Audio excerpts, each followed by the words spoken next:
नमस्कार साथियों, स्वागत है आपका एग्रीएंस क्लासेस में। अपन पढ़ रहे हैं मसाले वाली फसलें। इसमें अपने सिलेबस में जो है जीरा, धनिया, मेथी, सौंफ, 4 मसाले वाली फसलें सिलेबस में है। इससे पहले अपन ने अध्ययन किया था जीरा का, अब कर रहे हैं धनिया यानी कोरिएंडर का। धनिया या कोरिएंडर 4 फसलें हैं, जीरा, धनिया, मेथी, सौंफ। तो जीरा का अध्ययन कर लिया, अब है कोरिएंडर यानी धनिया। वैज्ञानिक नाम कोरिएंड्रम सेटाइवम। कुल या फैमिली जो जीरे की थी वो उसी की, यही धनिया की है, अम्बेलिफेरी या एपियेसी। उत्पत्ति यानी ओरिजिन प्लेस यानी किस जगह को इसका उद्गम स्थान माना गया है, मेडिटेरियन क्षेत्र या विशेष रूप से मिस्र देश को। 2n यानी नंबर ऑफ क्रोमोसोम कितने हैं, 22। परागण यानी पोलिनेशन कौन सा है, पर परागण यानी क्रॉस पोलिनेशन, सीपी। पुष्पक्रम कौन सा है, अम्बेल, क्योंकि अम्बेलिफेरी कुल है तो पुष्पक्रम कौन सा होगा, अम्बेल। जैसे जीरा भी अम्बेलिफेरी कुल का पौधा है तो उसका पुष्पक्रम कौन सा हुआ, अम्बेल। फल का प्रकार या दाने का प्रकार कैरियोप्सिस। तो धनिया का वैज्ञानिक नाम कोरिएंड्रम सेटाइवम, कुल अम्बेलिफेरी, उत्पत्ति मेडिटेरियन क्षेत्र, 2n बराबर 22 यानी नंबर ऑफ क्रोमोसोम कितने हैं, 22। 2n मतलब गुणसूत्रों की संख्या को 2n से इंडिकेट करते हैं। परागण यानी पोलिनेशन यानी किसी भी पुष्प के नर भाग के पराग कणों का मादा भाग यानी वर्तिकाग्र तक आना परागण होता है। परागण इसमें है पर परागण यानी क्रॉस पोलिनेशन। पुष्पक्रम अम्बेल, फल का प्रकार कैरियोप्सिस। जैसे जीरे में क्यूमिनोल और क्यूमिन एल्डिहाइड पाया जाता था, वैसे ही धनिया में कॉन्ड्रियोल व लिनानोल नाम का पदार्थ पाया जाता है, जिसके कारण धनिया में भी सुगंध होती है, एरोमा होता है, क्योंकि ये भी एक मसाले वाली फसल है, जीरा, धनिया, मेथी, सौंफ। तो जैसे जीरा में क्यूमिनोल और क्यूमिन एल्डिहाइड पाया जाता था, वैसे ही धनिया में कॉन्ड्रियोल और लिनोलिन पाया जाता है। इसमें सुगंधित तेल की मात्रा धनिया में 0.45 से 1.17 यानी 0.45 से 1.17% मात्रा पाई जाती है। भारत में जो धनिया अधिक होता है वो राजस्थान में अधिक होता है, और राजस्थान में कहाँ अधिक होता है, बारां में अधिक होता है। हालांकि क्षेत्रफल इसका झालावाड़ में है। और ये जो डाटा होते हैं क्षेत्रफल कहाँ अधिक है, कहाँ उत्पादन अधिक है, ये हर सोर्स बदलते रहते हैं। तो जो लेटेस्ट डाटा होते हैं वो जो अपना सिलेबस करवाते हैं, उसके जो लास्ट में लेटेस्ट डाटा आते हैं वो हमेशा अपडेट करते रहते हैं एग्रीएंस क्लासेस के ऐप पर। हमेशा आपको जो न्यू डाटा होंगे, जैसे न्यू समर्थन मूल्य आ गया, कभी गवर्नमेंट ने हर 6 महीने से समर्थन मूल्य घोषणा करती है। समर्थन मूल्य घोषणा कौन करता है, CACP के द्वारा, ठीक है। तो वो जो घोषणा की जाती है, नई समर्थन मूल्य आता है तो एक बार आपको फसल पड़ाई, धान उसके साथ लिखा दिया इसका समर्थन मूल्य इतना है, तो धान का समर्थन मूल्य तो बदलता रहता है। तो इसलिए जो लेटेस्ट डाटा है वो आप एग्रीएंस क्लासेस से जुड़े रहिए, इस पे आपको लेटेस्ट डाटा उपलब्ध हो जाएंगे। तो जीरा में, धनिया में कॉन्ड्रियोल व लिनालोन पाया जाता है। धनिया में सुगंधित तेल 0.45 यानी 0.45 से 1.17% पाया जाता है। भारत में अधिक धनिया राजस्थान में होता है, राजस्थान में अधिक बारां में होता है। अब है जलवायु। देखो, जीरा की जलवायु ठंडी प्लस शुष्क थी, जबकि धनिया की जलवायु ठंडी प्लस आर्द्र यानी रबी की फसल है, ठंडी जलवायु है, लेकिन आर्द्र क्षेत्र में होता है। क्या होता है, आर्द्र, ठंडी व आर्द्र। अब है सोविंग यानी बुआई। तो हर फसल में अपने जो पढ़ने का सेटअप है वो यही है। बुआई में क्या चीज सुना सकते हैं, बुआई का समय क्या है, कितनी बीज दर लेते हैं, कितनी स्पेसिंग पर बुआई करते हैं। तो बुआई समय यानी टाइम ऑफ सोविंग जो है वो 1 नवंबर के आसपास का टाइम अच्छा माना जाता है धनिया के लिए। बीज दर यानी सीड रेट यानी प्रति हेक्टर कितना बीज काम में लेते हैं, धनिया का बीज दर काम में लेते हैं 15 से 20 किलो प्रति हेक्टर। जो स्पेसिंग यानी पंक्ति से पंक्ति की दूरी, पौधे से पौधे की दूरी 30 × 10 सेंटीमीटर। जो इसकी बुआई होती है कितनी डेप्थ पे करते हैं, 3 से 4 सेंटीमीटर गहरा इसकी बीज की बुआई करते हैं, जबकि जीरा की 1 सेंटीमीटर गहरा ही बुआई करते थे। तो सोविंग में बुआई समय 1 नवंबर, बीज दर 15 से 20 किलो प्रति हेक्टर, स्पेसिंग 30 × 10 सेंटीमीटर। बुआई होते हैं, जो गहराई होती है बीज की वो 3 से 4 सेंटीमीटर रखी जाती है। अब है किस्में, यानी इसकी कौन कौन सी किस्में इंपॉर्टेंट है। RCR 20 जो SKRU है, स्वामी केशवानंद राजस्थान एग्रीकल्चर यूनिवर्सिटी बीकानेर द्वारा विकसित किस्म है। RCR 20 इंपॉर्टेंट किस्म है। RCR 41 ये भी SKRU बीकानेर द्वारा विकसित किस्म है। इसके अलावा GCR 1, 2, 3 इसकी किस्म है। अब इंपॉर्टेंट किस्म है राजेंद्र स्वादी साधना, ये नाम आप रट लो, काफी इंपॉर्टेंट क्वेश्चन है, कई बार एग्जाम में पूछा जा चुका है। CO1 UD 20 पूसा सिलेक्शन 360 और RCR मतलब इस नाम से शुरू होने वाली किस्म जैसे क्या होता है, राजस्थान कोरिएंडर, राजस्थान कोरिएंडर, तो शॉर्ट में लिख देते हैं RCR। ठीक है, तो किसमें या वैरायटी में RCR 20, RCR 41 यानी RCR जो 20 यानी RCR 20 SKRU बीकानेर द्वारा विकसित किस्म है, RCR 41 SKRU बीकानेर द्वारा विकसित किस्म है। GCR 1, GCR 2, GCR 3 Rajendra Swati साधना CO1 UD 20 पूसा सिलेक्शन 360, ये इसकी इंपॉर्टेंट किस्में हैं। अब है सिंचाई यानी इरिगेशन मैनेजमेंट। देखो जैसे जीरा एक मसाले वाली फसलों में इरिगेशन का तो वे ऑफ इरिगेशन था, टाइम ऑफ इरिगेशन था, वो इंपॉर्टेंट था, उसी प्रकार धनिया में भी सिस्टम ऑफ इरिगेशन काफी इंपॉर्टेंट है। कौन सी सिंचाई कब करनी चाहिए, पहली जो सिंचाई होती है वो बुआई के समय करते हैं, टाइम ऑफ सोविंग, यानी पहली जो इरिगेशन होती है वो सोविंग के समय, कब, जब फसल की बुआई करते हैं जब करते हैं। उसके बुआई के 30 से 32 दिन बाद में सेकेंड इरिगेशन करते हैं, और इस सेकेंड इरिगेशन के यानी द्वितीय सिंचाई के 20 से 25 दिन बाद में थर्ड इरिगेशन करते हैं, और थर्ड इरिगेशन के 20 से 25 दिन बाद में फोर्थ इरिगेशन करते हैं, चौथे नंबर की इरिगेशन। तो इसमें कुल 4 सिंचाई की जाती है।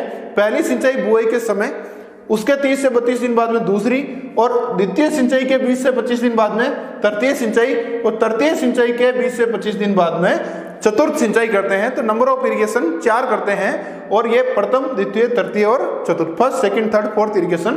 फर्स्ट बुआई के समय टाइम ऑफ सोविंग में, फिर उसके 30 से 32 दिन बाद द्वितीय, फिर द्वितीय सिंचाई के सेकंड सिंचाई के 20 से 25 दिन बाद में तृतीय, और उसके तृतीय सिंचाई के 20 से 25 दिन बाद में फोर्थ इरिगेशन करते हैं।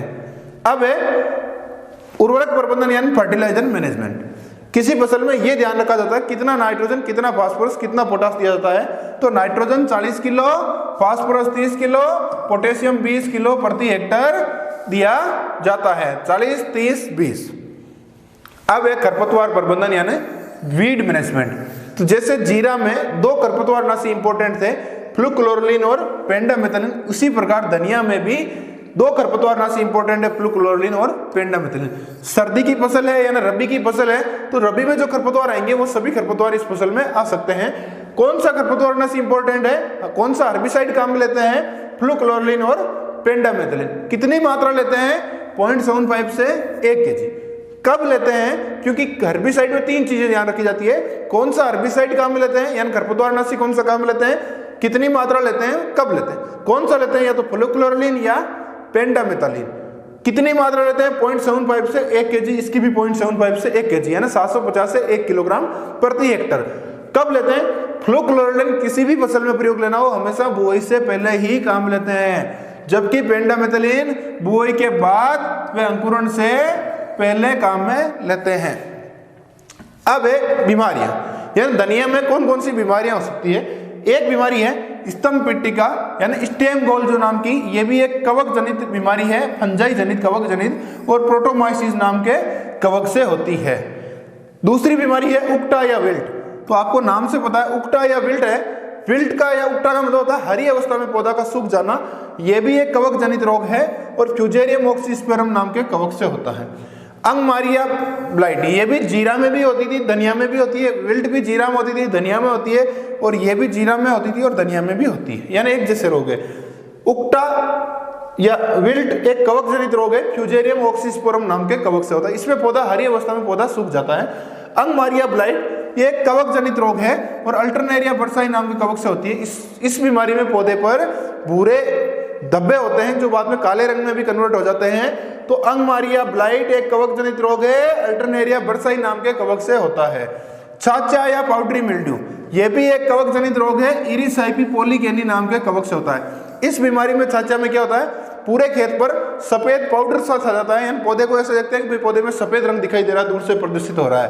तो स्तंभ पिट्टिका स्टेम गोल कवक जनित रोग है, प्रोटोमाइसिस का फंगस से होता है। विल्ट या उक्टा यानी जिसमें पौधा हरी अवस्था में सूख जाता है, मुरझा जाता है, कवक जनित रोग है, फ्यूजेरियम ऑक्सीस्पेरम नाम के कवक से होता है। ब्लाइट कवक जनित रोग है, अल्टरनेरिया बरसाई नाम के कवक से बीमारी होती है। इस बीमारी में पौधे पर भूरे रंग के धब्बे दिखाई देते हैं जो बाद में काले रंग में बदल जाते हैं। छाछा या पाउडरी मिल्ड्यू एक कवक जनित रोग है, इरिसाइपी पोलीगेनी नाम के कवक से होता है। इस रोग में पूरी फसल पर सफेद चूर्ण सा छा जाता है। एक में जब किसी फसल का अध्ययन करवाता हूँ उसमें बहुत कम मैंने यानी केमिकल लिखा है कि इस बीमारी का नियंत्रण क्या है, इस कीट का नियंत्रण क्या है। वो इसलिए नहीं लिखा है कि एक क्लास, क्योंकि अधिकांश बीमारियों के नाम एक जैसे हैं, रोग कारक भी एक जैसे हैं, जैसे विल्ट सब में लगभग फ्यूजेरियम से होती है। तो जब पूरी फसलों का अध्ययन करने के बाद मैं आपको एक फिक्स फंजीसाइड बताऊंगा कि जैसे जिस बीमारी छाछ है वो किसी फसल में छाछ हो, चूर्णी फफूंद हो, उसका नियंत्रण एक जैसा ही है। किसी फसल में ब्लाइट हो, उसके लिए एक जैसे ही फंजीसाइड काम में लेते हैं, उसका अपन अलग से अध्ययन करेंगे। कीट या इंसेक्ट, जैसे जीरा में जो मोइला या चेम्पा एफिड मुख्य कीट था, वही कीट इसमें के हैं। देखो जो एफिड होते हैं उनके रासायनिक नियंत्रण के अलावा, जैसे कोई भी रसायन, जैसे अपन ने जीरे की फसल में पढ़ा था, एफिड नियंत्रण के लिए मेटासिस्टोक्स या डाइमेथोएट या एसिटामेप्रिड या थायोमेथोक्सोम या एसिपेट या इमिडाक्लोरोपिड का अपन स्प्रे करते हैं छिड़काव किसी रसायन का। इसके अलावा जो एफिड होते हैं वो येलो रंग के प्रति डाइवर्ट होते हैं, है ना, अट्रैक्ट होते हैं। तो जो येलो स्ट्रिप आती है उनका भी प्रयोग इनके नियंत्रण के लिए किया जा सकता है। जो कि चिपचिपा पदार्थ होता है, पीले रंग की होती है। जैसे कोई पीला पुष्ट है, उसके ऊपर आपने चिपचिपा पदार्थ लगा दिया तो पीले रंग की, और वो एफिड जो उड़ता हुआ आएगा, फ्लाई करता हुआ अट्रैक्ट होगा, उस पर बैठेगा, वहां चिपक कर वो फिर आगे फ्लाई नहीं कर पाएगा। तो ये भी एक इसके नियंत्रण का तरीका है। तो बीमारियां या डिजीज में स्तंभ पट्टिका, स्टेम गोल, प्रोटोमाइसिस कवक से होने वाली बीमारी है, उक्टा या विल्ट कवक जनित रोग है, फ्यूजेरियम ऑक्सीफ्लोरम नाम के कवक से होती है, अंगमारिया ब्लाइट कवक जनित रोग है, अल्टरनेरिया बरसाई से होती है, छाछा या चूर्णी फफूंद कवक जनित रोग है, इरिसाइपी पॉलीगेनी नाम के कवक से होता है। उपज या यील्ड, उपज हमेशा एक एवरेज चलती है, तो लगभग इसका जो एवरेज है 15 क्विंटल प्रति हेक्टर धनिया की उपज प्राप्त होती है। स्टोरेज 9% से कम नमी पर याद रखना है, याद रखना 9% से कम नमी मॉइस्चर होनी चाहिए। इससे अधिक नमी रखी तो अपना भंडारण में फसल को सुरक्षित नहीं रख सकते हैं। तो मसाले वाली फसलों को भंडारण के लिए 9% से कम नमी होनी चाहिए। धन्यवाद।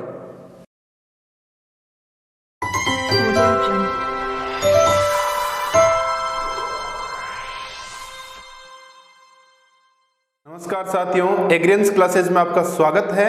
आज अपन अध्ययन करेंगे मसाले वाली फसलें, उसमें भी सबसे इंपॉर्टेंट फसल है जीरा यानी क्यूमिन की फसल। तो साथियों, आपको रेगुलर कृषि प्रयोगशाला का कोर्स ज्वाइन करने के लिए एग्रीएंस क्लासेज का ऐप डाउनलोड कीजिए और हमसे रेगुलर जुड़े रहिए, और कृषि प्रयोगशाला में निश्चित तौर पर आप सफलता प्राप्त करोगे और आप अच्छी रैंक के साथ प्राप्त करोगे, अच्छे एक्सपर्ट फैकल्टी के साथ जुड़ने का मौका मिलेगा। इसके अलावा हमारा ये जो यूट्यूब चैनल है एग्रीएंस क्लासेस, उसको आप सब्सक्राइब कीजिए, उससे भी जुड़े रहिए, क्योंकि जितने भी जो इंपॉर्टेंट टॉपिक होते हैं वो फ्री जो मटेरियल होता है वो भी अपने यूट्यूब पे अपलोड करते हैं। तो आइए साथियों, आज का चैप्टर है मसालों की फसल में जीरे की फसल, उसका अध्ययन करते हैं। मसाले वाली फसलें कृषि प्रयोगशाला व संयुक्त प्रवेश परीक्षा के दोनों के सिलेबस में 4 मसाले वाली फसलें सिलेबस में है, जीरा, धनिया, मेथी, सौंफ। तो आइए सबसे पहले अपन करते हैं जीरा, जिसको इंग्लिश में बोलते हैं क्यूमिन।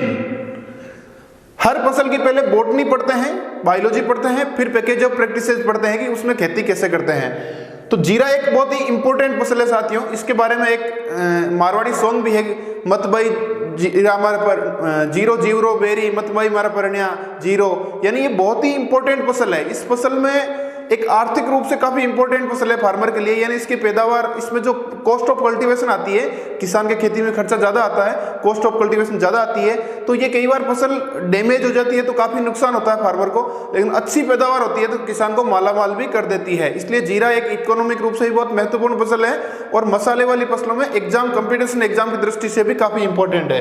तो जीरा या क्यूमिन, सबसे पहले पढ़ते हैं वैज्ञानिक नाम या साइंटिफिक नेम। जीरे का साइंटिफिक नेम है क्यूमिनम साइमिनम। कुल या फैमिली, कुल या फैमिली जीरे का है अम्बेलिफेरी या एपीएसी। उत्पत्ति यानी ओरिजिन प्लेस यानी कौन से देश से इसका उद्गम माना गया है, मिस्र से। 2n बराबर 14, 2n का मतलब होता है नंबर ऑफ क्रोमोसोम, यानी गुणसूत्रों की संख्या कितनी है, 14 यानी 14। परागण यानी पोलिनेशन, जैसा कि अपन परागण में पढ़ते हैं, परागण का मतलब पुष्प के मादा भाग, पुष्प के नर भाग से परागकणों का पुष्प के मादा भाग यानी वर्तिकाग्र तक पहुंचना परागण कहलाता है। इसमें होता है पर परागण यानी क्रॉस पोलिनेशन, क्रॉस पोलिनेशन। पुष्प क्रम यानी इनफ्लोरेसेंस कैसा है, अम्बेल, अम्बेल यानी जैसे अम्ब्रेला यानी छत्ता होता है उस टाइप का इसमें पुष्प क्रम होता है। फल का प्रकार कौन सा है, दाने का प्रकार, फल का प्रकार कैरियोप्सिस। तो मसाले वाली फसलों में जीरा या क्यूमिन वैज्ञानिक नाम क्यूमिनम साइमिनम, कुल या फैमिली अम्बेलिफेरी, उत्पत्ति मिस्र देश में मानी गई है, 2n बराबर 14, परागण पॉलिनेशन कौन सा है, पर परागण यानी क्रॉस पॉलिनेशन, पुष्पक्रम कौन सा है, अम्बेल, फल का प्रकार कैरियोप्सिस। यह है डायग्राम जीरे के प्लांट का। जीरे में जैसा कि नाम से लग रहा है क्यूमिनम साइमिनम, तो जीरा देखो मसाले वाली फसलों में जो सुगंधित पदार्थ होते हैं जिनके कारण उनमें एरोमा या सुगंध आती है, तो जीरा में दो पदार्थ पाए जाते हैं, क्यूमिनोल व क्यूमिनएल्डिहाइड। इन पदार्थों के कारण जीरा में एरोमा होती है। एरोमा का मतलब होता है सुगंध, फ्लेवर। एरोमा के कारण क्या होता है, सुगंध आती है विशेष प्रकार की। वो किसके कारण आती है, जीरे में कौन से रसायन के कारण, जीरे में क्यूमिनोल व क्यूमिनएल्डिहाइड पाया जाता है, जिसके कारण जीरे में एक विशेष प्रकार की सुगंध आती है। तो ये एक इंपॉर्टेंट क्वेश्चन है, जीरे में कौन से रसायन पाए जाते हैं, क्यूमिनोल व क्यूमिनएल्डिहाइड। भारत में जीरा कहाँ अधिक होता है, इंडिया में मैक्सिमम कहाँ होता है, राजस्थान में, यानी 60%। यानी भारत में जो जितना क्यूमिन प्रोडक्शन होता है, जीरे का उत्पादन है, उसका 60% राजस्थान में। सेकंड रैंक है जो किसकी है, गुजरात की। राजस्थान में कहाँ अधिक होता है जीरा, जालोर। जीरे में तेल की मात्रा, ऑयल प्रतिशत, सुगंधित ऑयल होता है, ऑयल प्रतिशत, ऑयल परसेंटेज कितना है, 2.5 से 5 यानी 2.5 से 5%। तो जीरे में क्यूमिनोल व क्यूमिनएल्डिहाइड पाया जाता है। भारत में अधिक जीरा राजस्थान में होता है, दूसरा स्थान गुजरात का है। राजस्थान में अधिक जालोर में होता है। जीरे में तेल की मात्रा 2.5 से 5% पाई जाती है। क्लाइमेट यानी जीरे को किस प्रकार की जलवायु की आवश्यकता होती है, देखो जलवायु लिखने के लिए अपन को याद रखने के लिए यह होता है कि इन दो शब्दों में से लिखी होती है,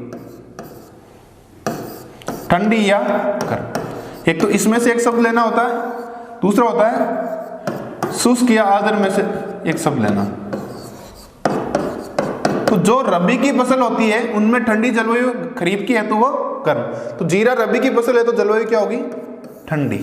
दूसरा है शुष्क, यानी इसमें आर्द्र या शुष्क कैसा वातावरण चाहिए, शुष्क वातावरण चाहिए। आर्द्र वातावरण में जीरे की खेती नहीं होती है, इसलिए जलवायु ठंडी व शुष्क। शुष्क वातावरण जैसे जीरे की खेती बीकानेर, बाड़मेर, जालौर, जोधपुर, नागौर, पाली यहाँ होती है। क्यों होती है, जैसलमेर, क्यों, क्योंकि यहाँ की जलवायु शुष्क है। जीरे की खेती आप उदयपुर, बांसवाड़ा, डूंगरपुर वहां नहीं हो सकती क्योंकि वहां की जलवायु आर्द्र टाइप की है।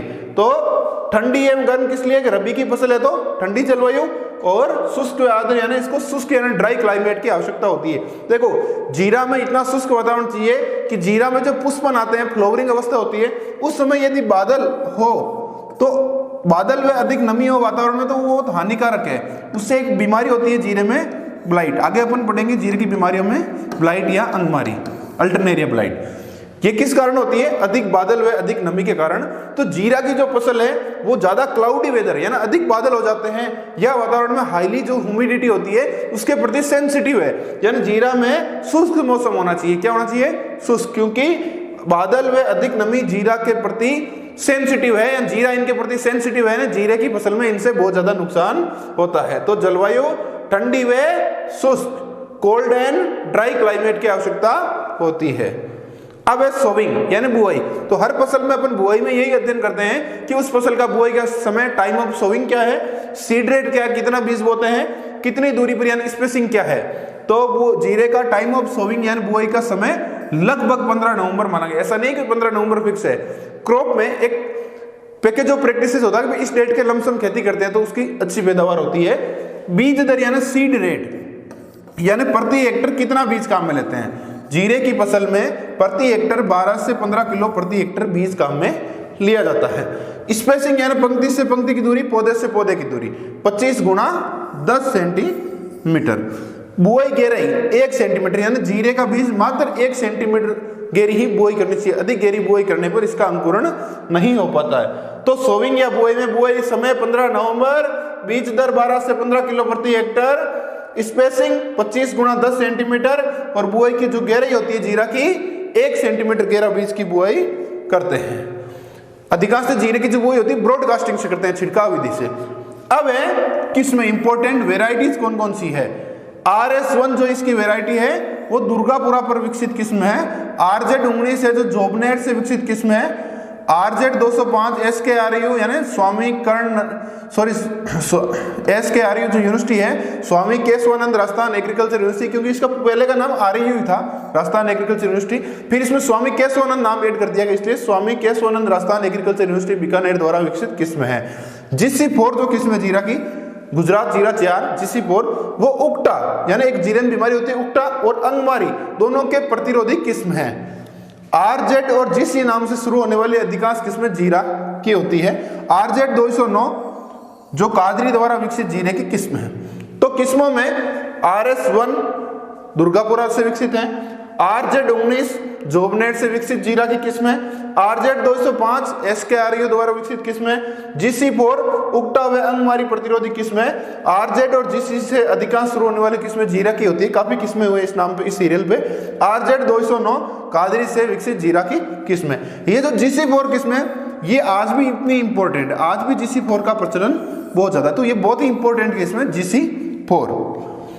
अब जीरे में सिंचाई कैसे करते हैं? देखो मसाले वाली फसलें हैं, जीरे की जो फसल है उसमें एक सिंचाई का एक जो पैकेज जो प्रैक्टिस है कि सिंचाई कैसे करनी चाहिए, कितनी करनी चाहिए, बहुत इंपॉर्टेंट है, क्योंकि जीरा को ज्यादा आर्द्र जलवायु भी आवश्यक नहीं होती है, क्योंकि जीरा एक शुष्क जलवायु पसंद करने वाला है, लेकिन जीरे में सिंचाई भी काफी इंपॉर्टेंट होती है। तो आइए अध्ययन करते हैं जीरे में पहली सिंचाई कब करते हैं। फर्स्ट इरिगेशन, जब फसल की बुआई करते हैं यानी सोविंग, यानी जैसे खेत में बीज को ब्रॉडकास्ट कर दिया उसके बाद पानी दे देते हैं, यानी बुआई के समय सिंचाई कर देते हैं। उसके जो सेकंड सिंचाई करते हैं वो करते हैं 7 से 10 दिन बाद, यानी बुआई के 7 से 10 दिन बाद उस खेत में सेकंड सिंचाई देते हैं। फिर इसके 20 से 25 दिन बाद तृतीय सिंचाई और इसके 20 से 25 दिन बाद चतुर्थ सिंचाई देते हैं। तो जो फर्स्ट इरिगेशन है, नंबर ऑफ इरिगेशन 4 होती है एवरेज जीरा में, कहीं 5 भी दे सकते हैं, कहीं भी 3 भी अकॉर्डिंग टू क्लाइमेट, क्योंकि जीरा में मौसम का भी बहुत ध्यान रखा जाता है। यदि मौसम बहुत क्लाउडी है, बारिश का मौसम है, तो उसमें सिंचाई को डिले भी किया जा सकता है। तो जीरा में पहली सिंचाई बुआई के समय, उसके 7 से 10 दिन बाद दूसरी सिंचाई, और फिर उसके 20 से 25 दिन बाद में तीसरी सिंचाई, और तीसरी सिंचाई के 20 से 25 दिन बाद में चौथी सिंचाई। एक चीज जो पॉइंट नोट करने योग्य है जीरे की खेती में, जीरे में 50% दाने भरने के बाद सिंचाई नहीं करनी चाहिए, अन्यथा ब्लाइट या अंगमारी होने की संभावना रहती है। यह पॉइंट बहुत ही इंपॉर्टेंट है कि जीरे में 50% दाने भरने के बाद सिंचाई नहीं करनी चाहिए, जबकि बहुत सारी फसलों में दाने वाली अवस्था में सिंचाई आवश्यक होती है, जैसे दलहनी फसलों में फूल आते समय व फली बनते समय, ठीक है, गेहूं में दाने बनने वाली अवस्था पर डप स्टेज पर सिंचाई करते हैं, लेकिन जीरा में 50% दाने भर जाने के बाद सिंचाई नहीं करनी चाहिए। काफी इंपॉर्टेंट पॉइंट है। अब है उर्वरक प्रबंधन यानी फर्टिलाइजर मैनेजमेंट। किसी फसल का उर्वरक प्रबंधन अध्ययन करते हैं कंपटीशन एग्जाम की दृष्टि से, तो उसमें इन चीजों का ध्यान रखा जाता है, कितनी नाइट्रोजन कितनी फास्फोरस आवश्यक होती है। तो मोटा मोटा जीरा में 30 किलोग्राम नाइट्रोजन और 20 किलोग्राम P2O5 यानी फास्फोरस प्रति हेक्टेयर की आवश्यकता होती है। खरपतवार प्रबंधन वीड मैनेजमेंट, तो हर फसल में वीड मैनेजमेंट में अपन यही अध्ययन करते हैं कि उस फसल का मुख्य खरपतवार कौन सा है तथा कौन सा खरपतवार राशि काम में लेते हैं, कब लेते हैं, कितनी मात्रा काम में लेते हैं। तो जीरे का मुख्य खरपतवार है जीरी, लेकिन अक्सर एग्जाम में जीरी नाम ने पूछा जाता है, यह पूछा जाता है प्लांटेगो पुमिलो किसका वीड है, जीरे का। ऑप्शन में भी ऐसे ही आता है एग्जाम में, सिंपल नाम नहीं पूछते इसका, प्लांटेगो पुमिलो। जैसे एक बार जेट के एग्जाम में आया था जॉइंट एंट्रेंस टेस्ट में कि चिलोसिया अर्जेंटिया किसका वीड है, तो अधिकांश जो स्टूडेंट है 12th लेवल के आते हैं उनको ये होता है कि भाई सफेद मुर्गा का फूल सोयाबीन का खरपतवार है, लेकिन वो बोटनिकल नेम नहीं पढ़ते हैं। तो बोटनिकल नेम बहुत इंपॉर्टेंट होते हैं, अपन हर डिजीज में हर पैथोजन का बोटनिकल नेम उसका साइंटिफिक नेम पढ़ रहे हैं, तो ध्यान रखें जीरे का मुख्य खरपतवार जीरी है, इसका नाम प्लांटेगो पुमिलो। ये क्या दिखने में जीरे जैसा ही दिखता है छोटी अवस्था में, बाद में ये अलग आकार का हो जाता है। इसके लिए जीरी के लिए अलग ही एक रसायन काम लेते हैं राफ्ट, ये मार्केट का नेम है, ट्रेड नेम है, व्यापारिक नाम है। इसके अंदर जो साल्ट होता है, केमिकल होता है, वो ऑक्सीडार्जिल इंग्रेडिएंट होता है। वो 1 लीटर पानी में 1.25 ml के हिसाब से जो मार्केट का राफ्ट नाम से आता है, वो जो राफ्ट नाम से प्रोडक्ट आता है मार्केट में, व्यापारिक प्रोडक्ट, उसके अंदर जो रसायन होता है, एक्टिव इंग्रेडिएंट होता है, वो होता है ऑक्सीडार्जिल। 1 लीटर पानी में 1.25 ml मिला के, उसके अनुपात से मिला के, एक पानी का गोल है, 1 लीटर पानी में 1.25 ml, और अक्सर जो 1 हेक्टेयर होता है उसमें 400 लीटर का लगभग पानी लेते हैं। तो 1 लीटर पानी में 1.25 ml 1.5 ml राफ्ट नाम की जो हर्बिसाइड है, जिसका केमिकल नेम ऑक्सीडार्जिल होता है, वो मिलाकर स्प्रे करने से इस जीरी का नियंत्रण किया जा सकता है। लेकिन जो अक्सर अपन दलहनी और तिलहनी फसलों में पढ़ा था, जो दो खरपतवारनाशी इंपॉर्टेंट है, फ्लुक्लोरलिन और पेंटामेथलिन, दोनों की मात्रा 0.75 से 1 kg, इसकी मात्रा भी 0.75 से 1 kg। लेकिन जो फ्लुक्लोरलिन लेते हैं वो हमेशा बुआई से पहले काम में लेते हैं, जबकि पेंटामेथलिन बुआई के बाद व अंकुरण से पहले काम में लिया जाता है। तो वीड मैनेजमेंट में जीरे का मुख्य खरपतवार, मुख्य वीड जीरी है, जिसका नाम प्लांटेगो पुमिलो है। इसके नियंत्रण के लिए राफ्ट या ऑक्सीडार्जिल, ये व्यापारिक नाम है, ये रासायनिक नाम है, 1 लीटर पानी में 1.25 ml मिलाकर छिड़काव किया जाता है खड़ी फसल में। इसके अलावा फ्लुक्लोरलिन में पेंटामेथिलिन का यूज करते हैं जीरे में, वो मात्रा लेते हैं 0.75 से 1 kg, यानी 750 ग्राम से 1 किलो।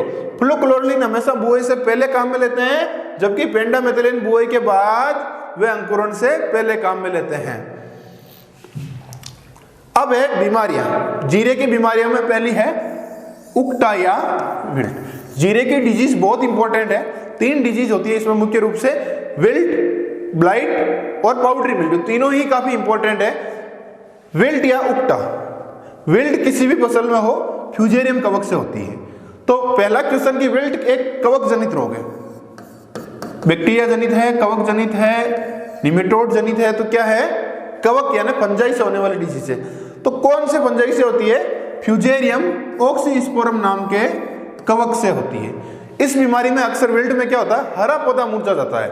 क्या होता है, हरा पौधा मुरझा जाता है, क्योंकि जो फ्यूजेरियम होता है वो जड़ के नीचे वाले पार्ट पे अटैक करता है, वहां से पौधे का जो जाइलम उत्तक होते हैं, फ्लॉम, वो ब्लॉक हो जाते हैं, पौधा अपना पोषण नहीं ले पाता है और वो पौधा मुरझा जाता है, हरी अवस्था में मुरझा जाता है। जैसे ये देखो पौधे का रूट है यहाँ पर इस प्रकार की, और जब इस तने को अपन जड़ को अपन चीरते हैं तो उसमें ब्लैक ब्लैक जो धारियां मिलती है वो इस फंगस की मिलती है।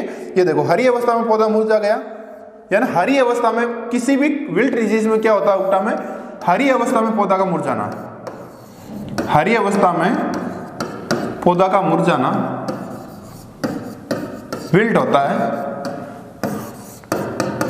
विल्ट या उक्टा। विल्ट इंग्लिश का नेम है, उक्टा हिंदी नेम है। एक कवक जनित रोग है, फ्यूजेरियम ऑक्सीस्पोरम नाम के कवक से होता है। इसमें हरी अवस्था में पौधा मुरझा जाता है और ये जो जड़ होती है ये बीच में ब्लैक ब्लैक धारियां होती है। कभी भी आप देख लेना, जीरे के खेत में जाओगे आप, जगह जगह स्पॉट में होता है, तो पूरे खेत में नहीं होकर एक स्पॉट में आता है, तो स्पॉट में आप देखना ये उस टाइम ज्यादा होगा जब मान लो किसी खेत में विल्ट ज्यादा है, बारिश हो गई या नमी ज्यादा हो गई या आपने सिंचाई कर दी, उसमें ये विल्ट का अटैक और ज्यादा हो जाएगा। तो उक्टा एक कवक जनित रोग है, फ्यूजेरियम ऑक्सीस्पोरम नाम के कवक से होता है, हरी अवस्था में पौधा मुरझा जाता है। इसका क्या नियंत्रण है, इसका नियंत्रण ये है कि बाविस्टिन, जिसको कार्बेंडाजिम बोलते हैं, साल्ट होता है उसमें कार्बेंडाजिम, एक ही बात है, कार्बेंडाजिम या थायरम, बाविस्टिन या कार्बेंडाजिम एक ही बात है, या थायरम से बीज उपचार करना। जैसे आपको पता है थायरम की मात्रा 3 ग्राम प्रति किलोग्राम में लेते हैं, जबकि बाविस्टिन की मात्रा लेते हैं 2.5 ग्राम प्रति किलो, यानी 1 किलो जीरे के बीज में 2.5 ग्राम कार्बेंडाजिम या बाविस्टिन मिला के बीज उपचार करना। और थायरम लेते हैं तो 3 ग्राम, थायरम काम में लेते हैं तो 3 ग्राम प्रति किलो जीरे के बीज में बीज उपचार करके बुआई करने से इस बीमारी की रोकथाम की जा सकती है।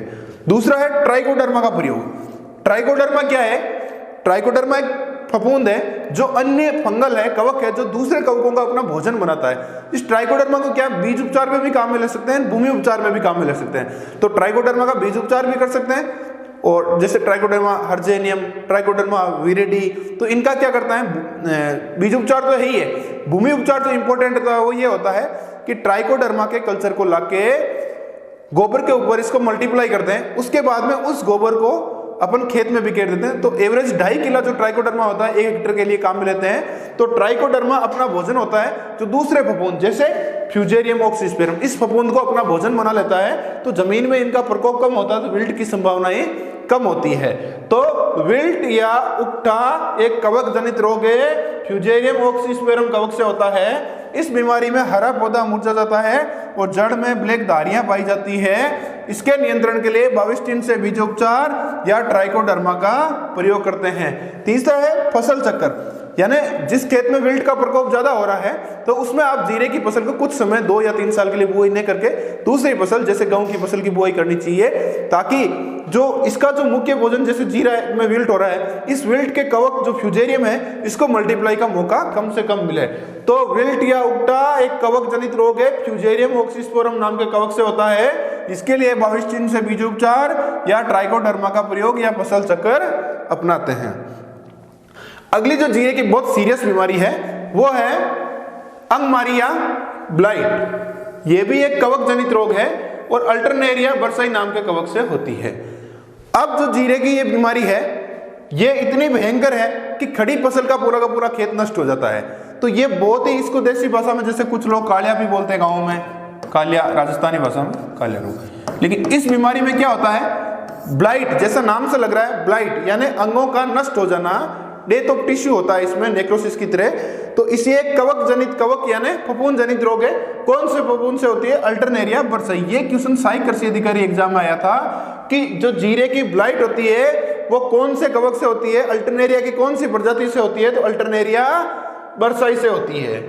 इस बीमारी में क्या, पत्तियां व तने पर, पौधे के लीफ व स्टेम पर भूरे धब्बे पाए जाते हैं जो बाद में काले धब्बों में कन्वर्ट हो जाते हैं। यानी पौधे पर भूरे भूरे पीले रंग के धब्बे पाए जाते हैं जो जिसमें कवक का जो स्पोर निकलते हैं उसके बाद में ये काले रंग के बदल जाते हैं। यानी ये देखो डायग्राम, पहले पीला भूरा रंग का होता है, फिर तने पर इस प्रकार के काले काले धब्बे भी पाए जाते हैं पौधे पर। यानी पत्तियों पर, लीफ पर, स्टेम पर ब्राउन स्पॉट होते हैं जो बाद में ब्लैक स्पॉट में बदल जाते हैं। ये बीमारी बहुत ही भयंकर बीमारी है, एक अल्टरनेरिया बरसाई से होती है। इसके नियंत्रण के लिए खड़ी फसल में मैनकोजेब 1.5 किलो प्रति हेक्टर या डाइफेनाकेनाजोल जो 500 ml प्रति हेक्टर का छिड़काव खड़ी फसल में करते हैं। तो ब्लाइट अंगमारी एक कवक जनित रोग है, अल्टरनेरिया बरसाई नाम के कवक से होती है और इसके अंदर पत्तियों में तने पर भूरे धब्बे जो बाद में काले धब्बों में बदल जाते हैं। इसके नियंत्रण के लिए मैनकोजेब 1.5 किलो यानी मैनकोजेब 75 WP 1.5 किलो प्रति हेक्टर या डाइफेनाकेनाजोल 500 ml प्रति हेक्टर का छिड़काव करना चाहिए खड़ी फसल में। अब जो तीसरी बीमारी, एक थी अपने विल्ट या उक्टा, दूसरी थी ब्लाइट या अंगमारी, तीसरी जो बीमारी है वो है जीरा की छाछा। नाम से लग रहा है पाउडरी मिल्ड्यू। ये एक कवक जनित रोग है, इरिसाइपी पोलिगेनी नाम के कवक से होती है। इस बीमारी में सफेद चूर्ण पाया जाता है, यानी पौधों की पत्तियों पर सफेद पाउडर पाया जाता है। दूर से देखने पर, पौधे दूर से देखते हैं तो भी ऐसा लग जाता है हरापन कम हो गया और व्हाइटनेस सफेदी पौधे पे ज्यादा आ गई। तो ये बीमारी किसी भी फसल में हो, इसकी विशेषता यही है, इसका मेन सिम्टम, मेन लक्षण यही है कि पौधा सफेद रंग का दिखाई देने लगता है। तो छाछा पाउडरी मिल्ड्यू एक कवक जनित रोग है, इरिसाइपी पोलिगेनी नाम के कवक से होता है। इसमें पौधे पर सफेद चूर्ण पाया जाता है, जैसे देखो ये पौधा सफेद रंग के हो रहे हैं। और इसके नियंत्रण कंट्रोल के लिए सल्फर 2.5 किलो प्रति हेक्टर का छिड़काव करना चाहिए। 75% 70 या 80 जो वेटेबल पाउडर में आता है सल्फर, और या केरातान या हेक्साकेनाजोल का भी छिड़काव किया जा सकता है। आजकल न्यू साल्ट से माइकोब्यूटालिन का भी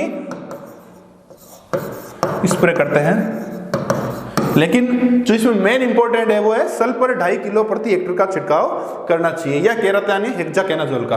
तो छाछा या पाउडरी मिल्ड्यू एक कवक जनित रोग है, इरिसाइपी पोलिगेनी नाम के कवक से होता है। इस बीमारी में सफेद चूर्ण पाया जाता है और नियंत्रण के लिए सल्फर 2.5 किलो प्रति हेक्टर का छिड़काव करना चाहिए। अब है इंसेक्ट। जीरा में कोई ज्यादा विशेष इंपॉर्टेंट इंसेक्ट नहीं होता। एक जो कीट है जीरा का मुख्य कीट है वो है मोइला या चेम्पा या एपिड। ये एक ब्लैक रंग का छोटे रंग कीट होता है जो काले रंग का होता है, सरसों में भी पाया जाता है।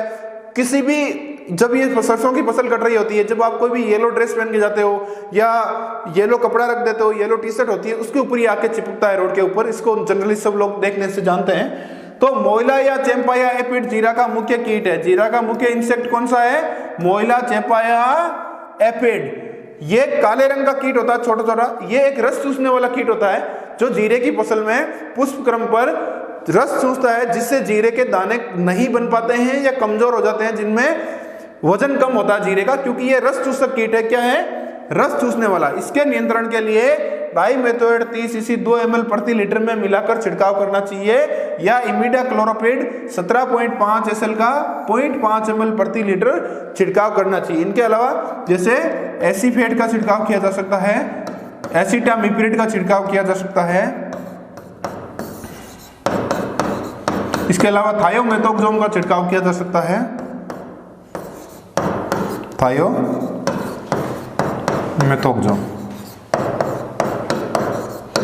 तो जीरे के मुख्य कीट या इंसेक्ट में पहला है मोइला, चेम्पा या एफिड। ये जीरे का एक महत्वपूर्ण इंसेक्ट है, कीट है। ये एक काले रंग का कीट होता है जो जीरे से रस चूसने वाला कीट है। तो इसके नियंत्रण के लिए डाइमेथोएट 30 इसी को 2 ml प्रति लीटर पानी में मिलाकर या इमिडाक्लोप्रिड 17.5 ml को 1 लीटर पानी में 0.5 ml मात्रा मिलाकर छिड़काव करना चाहिए।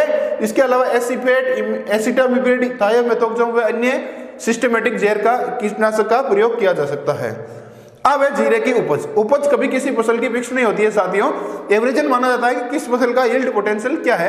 तो जो औसत निकाला गया है वो जीरे का 8 से 10 क्विंटल प्रति हेक्टेयर। ऐसा नहीं है कि 10 क्विंटल नहीं होता, जीरा 12 क्विंटल भी हो सकता है, 13 क्विंटल भी हो सकता है, और फसल कमजोर हुई तो 6 क्विंटल भी हो सकता है प्रति हेक्टेयर। तो उपज एक यील्ड पोटेंशियल होता है। एवरेज यील्ड क्या आती है, तो जीरे की जो एवरेज यील्ड आती है वो 8 से 10 क्विंटल प्रति हेक्टेयर आती है।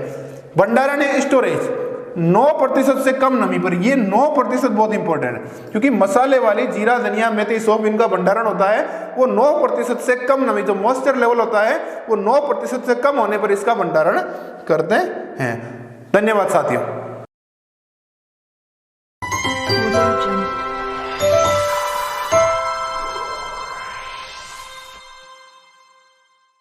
नमस्कार साथियों, स्वागत है आपका एग्रीएंस क्लासेज में। अपन पढ़ रहे हैं मसाले वाली फसलें। अपने सिलेबस में कृषि प्रयोगशाला व संयुक्त प्रवेश परीक्षा में 4 फसलें मसाले वाली सिलेबस में है, जीरा, धनिया, मेथी, सौंफ। जब तक अपन इनको अध्ययन नहीं करेंगे अपना सिलेबस अधूरा है। वैसे ही जैसे कि जीरा, धनिया, मेथी, सौंफ ना के बगैर सब्जी का टेस्ट अधूरा रहता है मसालों के बिना, वैसे ही जीरा, धनिया, मेथी, सौंफ का अध्ययन करे बगैर अपना सिलेबस अधूरा रहता है। तो अपन ने सबसे पहले जीरा का अध्ययन किया, फिर धनिया का, फिर सौंफ का। अब है मेथी, जो बहुत ही टेस्ट जो सब्जी में बढ़ाती है और आपके सिलेबस में भी। तो आइए मेथी का अध्ययन करते हैं। मेथी जिसको बोलते हैं फेन्यूग्रीक, क्या बोलते हैं, फेन्यूग्रीक, मेथी या फेन्यूग्रीक, FENUGREEK। पहला पॉइंट वैज्ञानिक नाम, जैसा अपन हर फसल में अध्ययन करते हैं। वैज्ञानिक नाम ट्राइगोनेला फोइनम ग्रेइकम। लेकिन साथियों मेथी 2 प्रकार की होती है, एक दाने वाली मेथी, एक पान वाली मेथी जिसकी पत्तियां काम में लेते हैं, जिसको कसूरी मेथी बोलते हैं। वैज्ञानिक नाम सिंपल मेथी का तो है ट्राइगोनेला फोइनम ग्रेइकम, लेकिन कसूरी मेथी, पान मेथी का नाम है ट्राइगोनेला कार्निकुलेटा। तो मेथी या फेन्यूग्रीक, जैसा इसकी पत्तियां इस टाइप की दिखती है, वैज्ञानिक नाम ट्राइगोनेला फोइनम ग्रेइकम, लेकिन कसूरी मेथी का वैज्ञानिक नाम ट्राइगोनेला कार्निकुलेटा।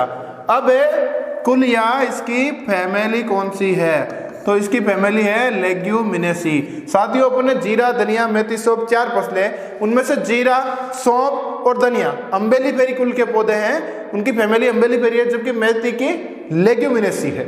उत्पत्ति यानी इसका ओरिजिन प्लेस यूरोप को माना गया है। 2 यानी नंबर ऑफ क्रोमोसोम 16, परागण स्वपरागण, पुष्पक्रम रेशम, फल का प्रकार इसमें पोड है। क्यों, क्योंकि मेथी में फलियां लगती है, क्योंकि अक्सर ये लेग्यूमिनेसी की फसल है तो इसमें फलियां लगती है। तो फल का प्रकार पोड यानी फलिया, पोड या फली। तो वैज्ञानिक नाम ट्राइगोनेला फोइनम ग्रेइकम, कसूरी मेथी का ट्राइगोनेला कार्निकुलेटा, कुल लेग्यूमिनेसी, उत्पत्ति यूरोप, 2n = 16, परागण स्वपरागण, पुष्पक्रम रेशम और फल पोड या फली। मेथी में जो कड़वापन पाया जाता है मेथी के बीजों में, वो ओलियोरेजिन के नाम के पदार्थ के कारण पाया जाता है। तो एक सिंपल भी क्वेश्चन आता है कि मेथी का कड़वापन किस एल्कलॉइड के कारण होता है, ओलियोरेजिन। या ऐसे भी आ सकता है ओलियोरेजिन किस फसल में पाया जाता है, किस फसल के बीजों में, तो मेथी के बीजों में पाया जाता है। इसके अलावा मेथी में ट्राइगोनेलिन व नियोरिन एल्कलॉइड पाए जाते हैं, जिससे मेथी में स्वाद व सुगंध पैदा होती है। कौन से, ट्राइगोनेलिन व नियोरिन एल्कलॉइड। जैसे जीरा में क्यूमिनोल पाया जाता था, क्यूमिन एल्डिहाइड पाया जाता था, धनिया में कॉन्ड्रियोल लिनोलिन पाया जाता था, सौंफ में एरिथोल व फ्रेंकोन पाया जाता था। उसी प्रकार मसाले वाली फसल है तो इसमें स्वाद व सुगंध होता है मसालों से हमेशा। तो जो मेथी का स्वाद व सुगंध ट्राइगोनेलिन व नियोरिन एल्कलॉइड के कारण होता है। विश्व में अधिक मेथी भारत में होती है, भारत में अधिक राजस्थान में होती है। और जो कसूरी मेथी है, पान मेथी है, जिसकी पत्तियां काम में लेती है टेस्ट के लिए मसालों के रूप में, वो कसूरी मेथी नागौर की प्रसिद्ध है। इंपॉर्टेंट क्वेश्चन है। तो ओलियोरेजिन से मेथी में कड़वापन होता है, ट्राइगोनली व नियोरिन से मेथी में स्वाद व सुगंध आती है। विश्व में अधिक मेथी भारत में होती है, भारत में अधिक राजस्थान में। और कसूरी मेथी, पान मेथी जो नागौर की प्रसिद्ध है, इसको आप सब जानते हो। मेथी साधारणतः दो प्रकार की होती है, एक तो साधारण मेथी, दूसरी होती है कसूरी मेथी। साधारण मेथी है जिसके दाने काम में लिए जाते हैं, मेथी के दाने काम में लिए जाते हैं। दूसरी जिसके पत्तियां मसालों के रूप में काम में ली जाती है, जिनको तोड़ के सुखाया जाता है पत्तियों को और सब्जी में मसाले के रूप में काम में ली जाती है, वो होती है कसूरी मेथी या पान मेथी। तो इनमें डिफरेंस क्या है? पहला है वैज्ञानिक नाम। साधारण जो सिंपल फेन्यूग्रीक साधारण मेथी है, उसका वैज्ञानिक नाम है ट्राइगोनेला होइनम ग्रेइकम। जबकि जो कसूरी मेथी है उसका वैज्ञानिक नाम है ट्राइगोनेला कार्निकुलेटा। दूसरा डिफरेंस ये है कि साधारण मेथी की वृद्धि होती है वो बहुत शीघ्र होती है, जबकि कसूरी मेथी की वृद्धि धीरे धीरे होती है, धीमी वृद्धि होती है, स्लो ग्रोथ होती है, इसकी फास्ट ग्रोथ होती है। जो एक मेन डिफरेंस है वो एक फलिया का पोड होती है, जो मेथी की फली, उसकी आकार कैसा है। आकार मतलब जैसे आयताकार होता है, किसी का कोई होता है, एक आकार होता है। शेप क्या? साइज नहीं, शेप। साइज का मतलब होता है कितना मोटा, 15 सेंटीमीटर 20 सेंटीमीटर। शेप का मतलब होगा वर्गाकार है, आयताकार है, इस प्रकार। तो जो पोड यानी फली होती है साधारण मेथी की, वो चोंच जैसी होती है। बीक यानी चोंच होता है पक्षी की, तो बीक जैसी होती है, चोंच जैसी। जबकि जो कसूरी मेथी है उसकी फलियां होती है हंसिया यानी दरांती के आकार की फलियां होती है। ठीक है, तो साधारण मेथी ट्राइगोनेला होइनम ग्रेइकम, जबकि कसूरी मेथी ट्राइगोनेला कार्निकुलेटा होती है। अब है जलवायु। देखो रबी की फसल है तो जलवायु ठंडी होगी, खरीफ की होती तो गर्म होती, और शुष्क यानी नागौर में अधिक होती है, तो आप समझ लो जलवायु क्या है? शुष्क। सोविंग, तो सोविंग में अपन हर फसल में यही अध्ययन करते हैं कि उस फसल का टाइम ऑफ सोविंग क्या है, सीड रेट क्या है, स्पेसिंग क्या है, यानी बुआई समय क्या है, बीज दर क्या है, कितनी स्पेसिंग पर बुआई करते हैं। तो बुआई का समय 15 अक्टूबर, बीज दर 20 से 25 किलोग्राम प्रति हेक्टर, स्पेसिंग 30 गुना 10 सेंटीमीटर। तो बुआई का समय 15 अक्टूबर, बीज दर 20 से 25 किलोग्राम प्रति हेक्टर और स्पेसिंग 30 गुना 10 सेंटीमीटर। तो मेथी का बुआई का समय 15 अक्टूबर के आसपास का समय उचित समय होता है। और जो मेथी की बीज दर होती है, प्रति हेक्टर बीज काम में लेते हैं, वो 20 से 25 किलोग्राम बीज प्रति हेक्टर बुआई के लिए काम में लेते हैं। स्पेसिंग 30 गुना 10। तो साथियों बीज दर के बारे में क्वेश्चन अक्सर पूछे जाते हैं, लेकिन उपज के बारे में कम पूछे जाते हैं, क्यों उपज बदलती रहती है, लेकिन बीज अपन बुआई करते हैं तो एवरेज में उतना ही बीज काम में लेते हैं। किस्में या वेराइटीज, यानी मेथी की कौन सी जो किस्में है वो इंपॉर्टेंट है। देखो मेथी की किस्मों से अक्सर क्वेश्चन आता ही आता है, बताऊंगा आपको कौन सी किस्म का आता है। दो प्रकार, एक तो दाने हेतु और एक सब्जी हेतु। जो मुख्य रूप से दाने हेतु है उनमें RMT एक, जिसका उपनाम सरनेम, दूसरा नाम प्रभा है। RMT 143, RMT 305, राजेंद्र क्रांति, लाम सिलेक्शन। अब आपको बताता हूं मैं, एग्जाम में क्वेश्चन आता है राजेंद्र क्रांति का। ये क्वेश्चन इतना इंपॉर्टेंट है, बहुत बार एग्जाम में आया है। राजेंद्र क्रांति मेथी की किस्म है, जबकि राजेंद्र स्वादी, वो साधना, वो धनिया की किस्म थी। जबकि राजेंद्र क्रांति जो मेथी की इंपॉर्टेंट किस्म है एग्जाम के पॉइंट ऑफ व्यू से, तो दाने के लिए RMT 1, जिसका दूसरा नाम प्रभा है। RMT 143 143, RMT 305, राजेंद्र क्रांति, लाम सिलेक्शन। इसके अलावा UM 144 जो जॉबनेट से विकसित किस्म है। अब इस सब्जी है तो इसकी कौन सी किस्म है? पूसा, अर्ली बंचिंग है, पंतरागिनी। पंतरागिनी इंपॉर्टेंट क्वेश्चन है कि पंतरागिनी मेथी की सब्जी है जो उपयुक्त किस्म है। ये काफी बार क्वेश्चन आने की पॉसिबिलिटी बनती है, क्योंकि 1 से 2 बार जो पहले कोई क्वेश्चन आ जाता है किसी एग्जाम में, तो वो क्वेश्चन काफी इंपॉर्टेंट माना जाता है। तो किस्में या वैरायटी में दाने हेतु मेथी किस्में RMT 1, RMT 143, RMT 305, राजेंद्र क्रांति और लाम सिलेक्शन। UM 144 जॉबनेट से विकसित है। सब्जी है तो पूसा, अर्ली बंचिंग वे पंतरागिनी इसकी इंपॉर्टेंट किस्में हैं।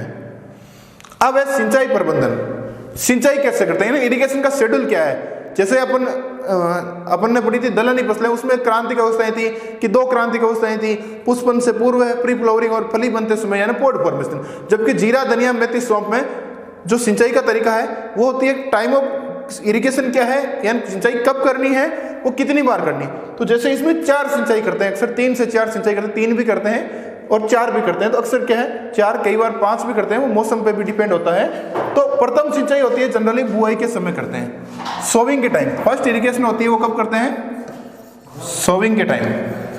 इस सोविंग के बुआई के 30 से 32 दिन बाद में सेकंड इरिगेशन करते हैं, और इस सिंचाई के 20 से 25 दिन बाद में थर्ड इरिगेशन करते हैं, और इस सिंचाई के 20 से 25 दिन बाद में फोर्थ इरिगेशन करते हैं। तो सिंचाई प्रबंधन में प्रथम बुआई के समय, उसके 30 से 32 दिन बाद में सेकंड इरिगेशन, और इस द्वितीय सिंचाई के 20 से 25 दिन बाद में थर्ड इरिगेशन, और इसके 20 से 25 दिन बाद में चतुर्थ इरिगेशन। तो 1 2 3 4 नंबर ऑफ इरिगेशन कितनी हुई? 4।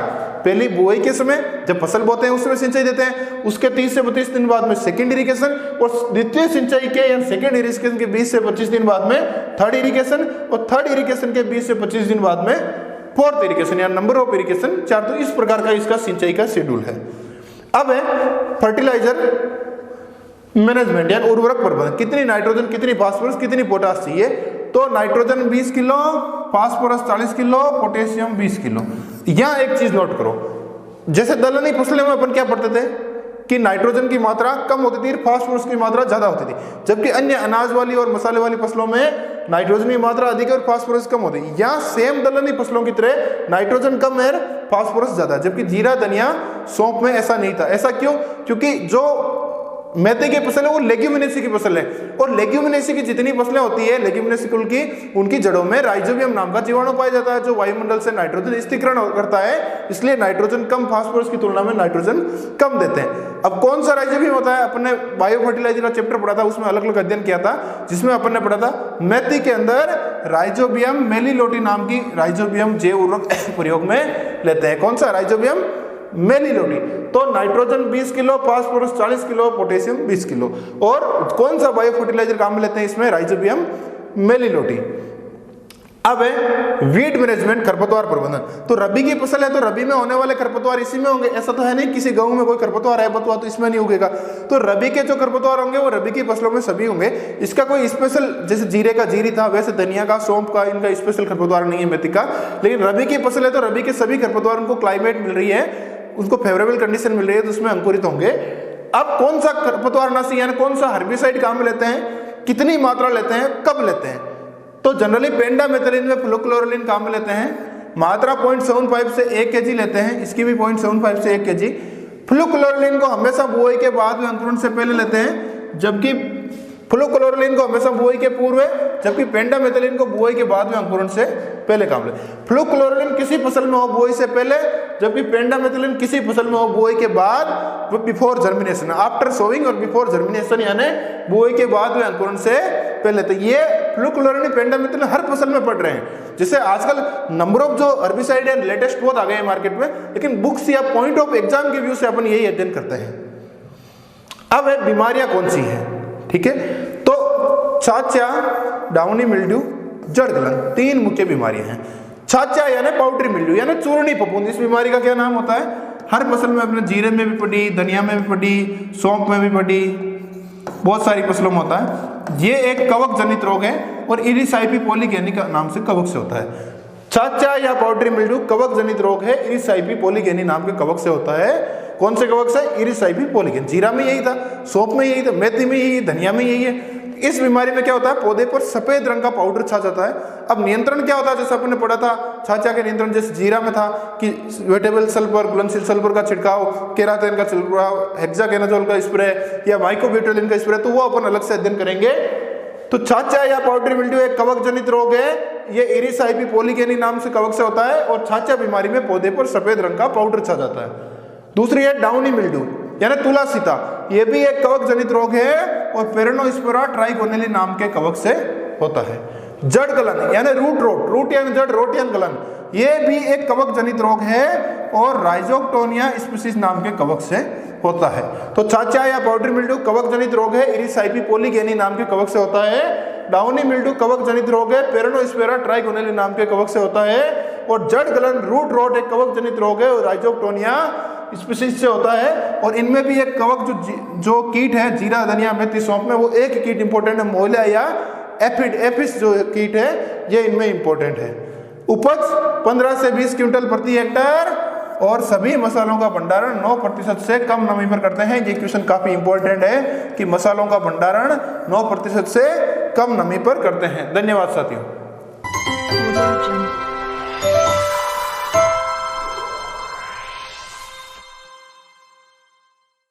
स्वागत है साथियों एग्रीकल्चर क्लासेस में। अपन पढ़ रहे हैं मसाले वाली फसलें। इसमें 4 फसलें अपने सिलेबस में जीरा, धनिया, मेथी, सौंफ। जीरा व धनिया का अपन ने अध्ययन कर लिया। आज की फसल है सौंफ यानी फेनल। सौंफ या फेनल, पहले वैज्ञानिक नाम साइंटिफिक नेम फिनिकुलम वल्गैर। कुल या फैमिली जो जीरा का था तो धनिया का था वही सौंफ का है अम्बेली फेरी। उत्पत्ति यानी ओरिजिन पैलेस यूरोप माना गया, उत्पत्ति स्थल इसका। 2n यानी number of chromosome, number of गुणसूत्र है, गुणसूत्रों की संख्या वो 22। परागण पॉलिनेशन स्वपरागण।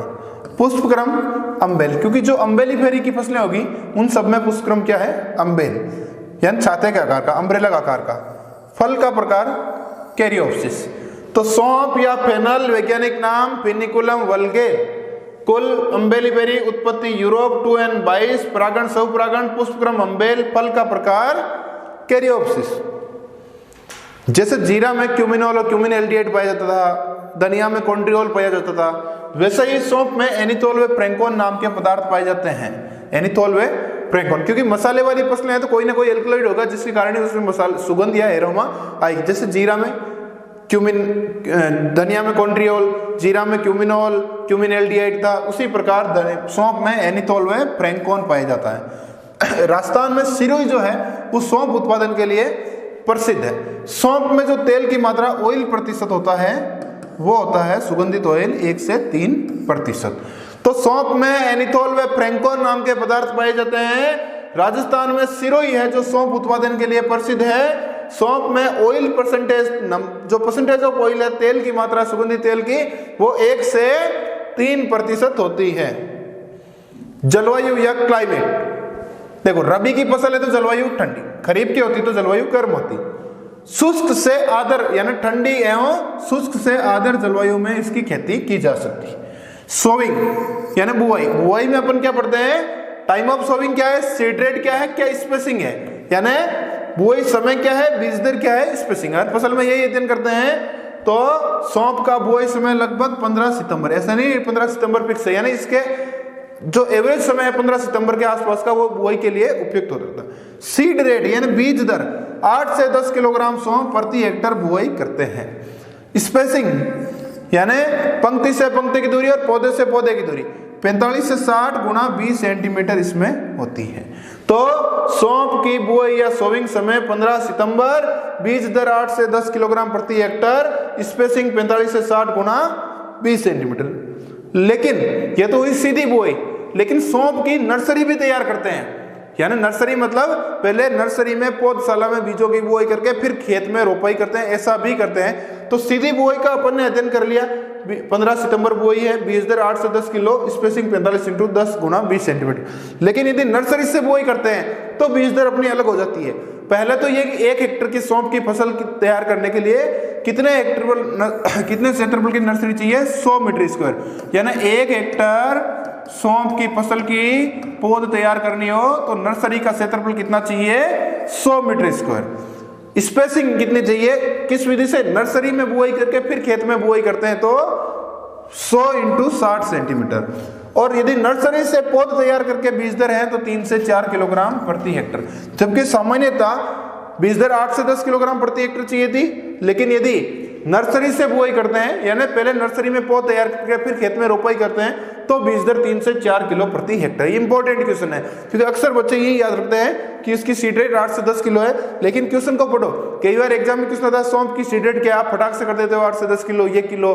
तो उसमें आप ब्रैकेट में लिखा होता है कि पौधारोपण के द्वारा, बुआई सीधी बुआई नहीं, पौधारोपण नर्सरी के द्वारा, उस नाम को आप पढ़ते नहीं हो तो इसलिए होता है कि इसमें आंसर की गलत है। आंसर की गलत नहीं है, अपन एक सिंपल क्वेश्चन आता है बीज दर तो 8 से 10 किलो, लेकिन उसके ब्रैकेट में लिखा होता है कि नर्सरी तैयार करके यानी पौधारोपण करके, तो इसकी सीड रेट हो जाएगी, सीड रेट होगी 3 से 4 किलो प्रति हेक्टर। और 1 हेक्टर की सौंफ की फसल के लिए 100 मीटर स्क्वायर क्षेत्रफल की नर्सरी की आवश्यकता होती है और स्पेसिंग 100 × 60 सेंटीमीटर, पौधे से पंक्ति की दूरी और पौधे से पौधे की दूरी। अब है सौंफ की किस्में। RF, एफ का मतलब फेनल, फेनल यानी सौंफ होता है तो राजस्थान फेनल, इस प्रकार एफ का मतलब फेनल यानी सौंफ। RF 125, UF 1, ST 9, GF1 selection 16 Lucknow 1 जो चबाने वाली सौंप की किस्म है, लखनऊ 16 एक प्रसिद्ध किस्म है। PF यानी पंजाब फेनल, पंजाब की सौंप। RF 125, UF1, ST9, GF1 selection 16 Lucknow 1 जो चबाने वाली सौंप की किस्म है, ये एक प्रसिद्ध किस्म है। इसके अलावा PF। अब आते हैं सिंचाई कैसे करते हैं। तो सौंप में जो सिंचाई होती है वो लगभग जीरे के जैसे सिंचाई होती है, यानी जीरा में 4 सिंचाई होती थी। पहली सिंचाई बुआई के समय, फिर उसके 7 से 10 दिन बाद में दूसरी सिंचाई, फिर 20 से 25 दिन के अंतराल से तीसरी, फिर 20 से 25 दिन के अंतराल से चौथी सिंचाई। तो जीरा में जैसे सिंचाई का जो टाइम ऑफ शेड्यूल है, इरिगेशन का शेड्यूल है, वही शेड्यूल उसी प्रकार का सौंप में है। यानी प्रथम जो फर्स्ट इरिगेशन होगी वो होती है सोविंग के टाइम, यानी बुआई के समय, फसल बुआई के समय पहली सिंचाई देते हैं। फिर इसके 7 से 10 दिन बाद में, यानी प्रथम सिंचाई के 7 से 10 दिन बाद में सेकंड इरिगेशन देते हैं। फिर प्रथम सिंचाई के द्वितीय सिंचाई के 20 से 25 दिन बाद में थर्ड इरिगेशन देते हैं, और थर्ड इरिगेशन के 20 से 25 दिन बाद में फोर्थ इरिगेशन देते हैं। ठीक है, तो इसमें जो शेड्यूल है इरिगेशन का, शेड्यूल टाइम इरिगेशन शेड्यूल वो इस प्रकार है कि बुआई के समय, सोविंग के समय पहली सिंचाई, उसके 7 से 10 दिन बाद में दूसरी, और इसके 20 से 25 दिन बाद में थर्ड इरिगेशन, और इसके 20 से 25 दिन बाद में फोर्थ इरिगेशन। ऐसा ही सेम जीरे में था। अब यह एक इंपॉर्टेंट क्वेश्चन आएगा आपके, जो कृषि पर्यवेक्षक की भर्ती 2013 में भी क्वेश्चन आ रखा है कि उर्वरक या फर्टिलाइजर मैनेजमेंट में सौंप के लिए कितना नाइट्रोजन, कितना फास्फोरस, कितना पोटास चाहिए। तो नाइट्रोजन 90 किलो जबकि फास्फोरस 40 किलो। लेकिन ध्यान रखने योग्य बात यह है कि पोटास 0, मतलब पोटास नहीं चाहिए। ये क्वेश्चन आया था एग्जाम में, इंपॉर्टेंट क्वेश्चन है। सौंप में पोटास की मात्रा 0, यानी सौंप में पोटास नहीं देना होता है। ठीक है, अब है वीड मैनेजमेंट। तो जो रबी की फसल है, तो रबी के सभी खरपतवार जो उस खेत में पहले से थे, या रबी के सीजन में जो खरपतवार होते हैं, वो सभी खरपतवार इसमें होंगे क्योंकि रबी की फसल है। लेकिन कौन सा खरपतवारनाशी काम में लेते हैं, कितनी मात्रा लेते हैं, कब लेते हैं, ये चीज इंपॉर्टेंट होती है। तो कौन सा हर्बिसाइड, हर्बिसाइड यानी खरपतवारनाशी सौंप में काम लेते हैं, पेंडामेथालिन। कितनी मात्रा लेते हैं, 0.75 से 1 kg, यानी 750 ग्राम से 1 किलोग्राम प्रति हेक्टेयर। कब लेते हैं, बुआई के बाद व अंकुरण से पहले। तो हर्बिसाइड पेंडामेथालिन काम में लेते हैं, 0.75 से 1 kg लेते हैं, बुआई के बाद व अंकुरण से पहले प्रयोग करते हैं। अब है बीमारियां, यानी डिजीजेस कौन सी है। एक बीमारी है ब्लाइट यानी अंगमारी। ये एक कवक जनित रोग है, और ये रेमुलेरिया फाइनिक्यूनेल नाम के कवक से होता है। अल्टरनेरिया से नहीं होता है, जो जीरा में और धनिया में होता था। छाछा यानी पाउडरी मिल्ड्यू, ये एक कवक जनित रोग है। इरिसाइपी पॉलीगेनी जो जीरा और धनिया में होता था, उसी कवक से इसमें छाछा बीमारी होती है। और छाछा या पाउडरी मिल्ड्यू या चूर्णी फफूंद बीमारी जो है, इस बीमारी में क्या होता है, फसल सफेद रंग की दिखाई जाती है, सफेद रंग का पाउडर दिखाई। और जिनका नियंत्रण का तरीका वो अलग से पढ़ेंगे, क्योंकि जैसे छाछा है, किसी भी फसल में छाछा का प्रकोप नियंत्रण एक जैसा ही है, क्योंकि एक जैसे फंजीसाइड है। कौन से, जैसे घुलनशील सल्फर का स्प्रे कर सकते हैं, छिड़काव कर सकते हैं, हेक्साकोनाजोल का स्प्रे कर सकते हैं, केराथेन का स्प्रे कर सकते हैं, माइकोब्यूटालिन जो फंजीसाइड है उसका स्प्रे कर सकते हैं। इसी प्रकार जैसे ब्लाइट है किसी फसल में हो तो मैनकोजेब का स्प्रे कर सकते हैं, कॉपर ऑक्सीक्लोराइड का स्प्रे कर सकते हैं, डाइफेनाकेनाजोल का स्प्रे कर सकते हैं। तो जो इनमें फंजीसाइड है कैसे काम लेते हैं उसका अपन अलग से अध्ययन करेंगे एक चैप्टर के अंदर, एक स्लाइड के अंदर, कि कौन सी बीमारी के लिए कौन सा फंजीसाइड काम में लेते हैं, कौन से कीट के लिए कौन सा इंसेक्टिसाइड काम में लेते हैं। तो इसकी बीमारियों में सौंप में एक है ब्लाइट, ये कवक जनित रोग है, और रेमुलेरिया फाइनिक्यूनेल नाम के कवक से होता है। छाछा पाउडरी मिल्ड्यू ये कवक जनित रोग है, इरिसाइपी पॉलीगेनी से होता है। इस बीमारी में पौधे पर सफेद चूर्ण सा छा जाता है। गोंदिया रोग भी इसका एक इंपॉर्टेंट रोग है, गमोसिस, जिसमें गूंद जैसा पदार्थ निकलता है। अब है उपज। सौंप की उपज कितनी होती है, 15 से 20 क्विंटल प्रति हेक्टर होती है। सौंप में एक ध्यान रखने योग्य चीज ये है कि इसकी कटाई का समय, कटाई कब करनी चाहिए, फसल की कटिंग कब करनी चाहिए। दानों का रंग हरे से हल्का पीला होने पर इसके गुच्छे होते हैं वो तोड़ते हैं।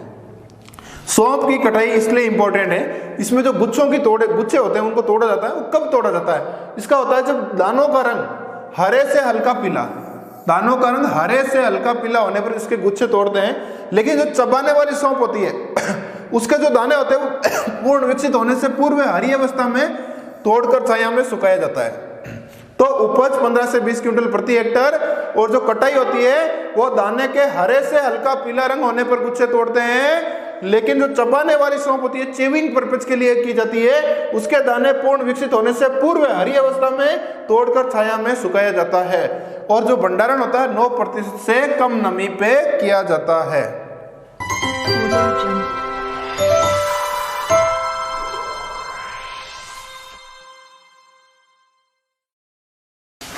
नमस्कार साथियों, एग्रीएंस क्लासेज में आपका स्वागत है। अपन पिछले कुछ टॉपिक से स्लाइड से अपन पढ़ रहे हैं दलहनी फसलें, दाल वाली फसलें। उन दाल वाली फसलों में कुछ फसलों का अपन ने अध्ययन किया है, जिनमें मूंग, चौला, मोट, उड़द, चना। आज की अपनी दलहनी फसल में पढ़ रहे हैं मटर की फसल, जो एक सब्जी के रूप में भी यूज ली जाती है और दलहन के रूप में यूज ली जाती है। तो आइए साथियों इस टॉपिक का अपन चर्चा करते हैं। आज के अपना टॉपिक है मटर में, जिसको इंग्लिश में बोलते हैं PEA।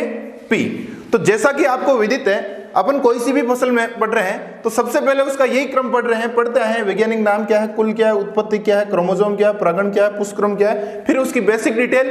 उसके बाद में अपन पढ़ते हैं उस फसल की पैकेज ऑफ प्रैक्टिसेस, यानी खेती कैसे करते हैं, कैसी जलवायु होती है, कैसी किसमें कौन कौन सी होती है, बुआई कैसे करते हैं, उपज कितनी होती है, बीमारियां कौन सी लगती है। तो उसी प्रकार से आज की फसल है मटर व पी। पहला पॉइंट पढ़ते हैं वैज्ञानिक नाम, यानी वैज्ञानिक भाषा में इसका क्या नाम है, साइंटिफिक नेम क्या है, पाइसम सेटाइवम। जैसा आप सबको पता है वैज्ञानिक नाम 2 अक्षरों से बना होता है, क्योंकि द्विनाम पद्धति के अनुसार 2 नामों का होता है।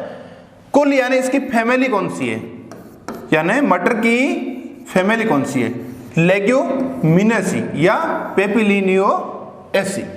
उत्पत्ति यानी इसका ओरिजिन क्षेत्र कहाँ माना जाता है। तो जो वेविलोव ने 8 अलग अलग प्रकार के उत्पत्ति क्षेत्र माने थे, अपन ने डिस्कस की थी पहले एक एक करके। तो इसकी उत्पत्ति मेडिटेरियन क्षेत्र यानी भूमध्य रेखीय क्षेत्र के जो उत्पत्ति क्षेत्र होते हैं 8 प्रकार के अलग अलग, जैसे किसी का यूरोप, किसी का भूमध्य सागर, किसी का एशिया माइनर। तो उनमें से मटर का उत्पत्ति स्थल मेडिटेरियन क्षेत्र को माना गया है। उसके बाद में 2n बराबर 14। 2n का मतलब होता है नंबर ऑफ क्रोमोसोम, यानी गुणसूत्रों की संख्या किस फसल में कितनी है। तो मटर में कितनी है, 2n बराबर 14। परागण यानी पोलिनेशन कौन सा है, स्वपरागण। परागण का मतलब आप जानते हो, परागण क्या होता है, जैसा अपन ने अलग पहले पढ़ा था, किसी भी पुष्प के नर भाग से, जो नर भाग होता है उसके, उसमें से पराग कणों का मादा भाग के वर्तिकाग्र तक जाना परागण कहलाता है। फिर उसमें निषेचन होके बीज बनते हैं। तो परागण कौन सा है, स्वपरागण।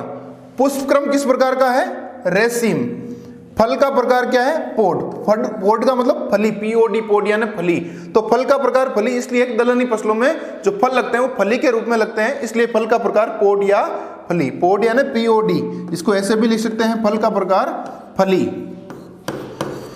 तो मटर का वैज्ञानिक नाम पाइसम सेटाइवम, कुल या फैमिली लेग्यूमिनेसी, उत्पत्ति स्थान मेडिटेरियन क्षेत्र, 2n बराबर 14, परागण स्वपरागण, पुष्पक्रम रेसिम, फल का प्रकार पोड, और एक पोड में 4 से 9 बीज पाए जा सकते हैं।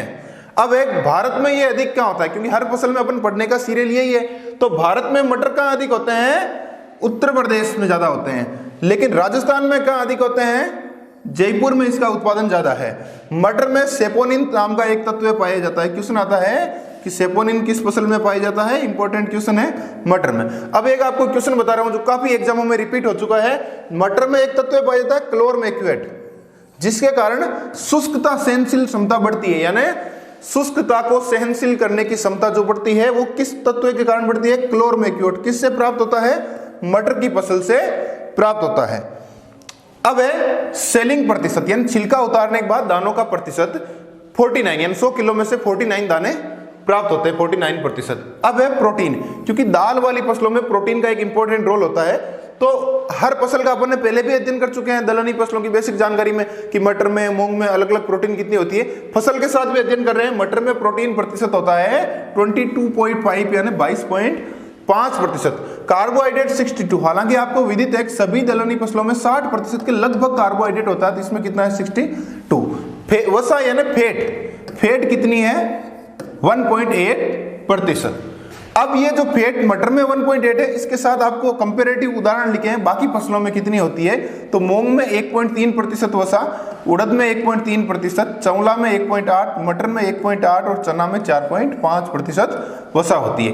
तो सेलिंग प्रतिशत मटर का 49%, प्रोटीन कितनी है 22.5%, कार्बोहाइड्रेट कितना है मटर में 62%, वसा या फैट कितनी है 1.8%। इसी प्रकार वसा के अलग अलग एग्जाम्पल लिखे हैं मूंग, उड़द, चौला, मटर और चना के।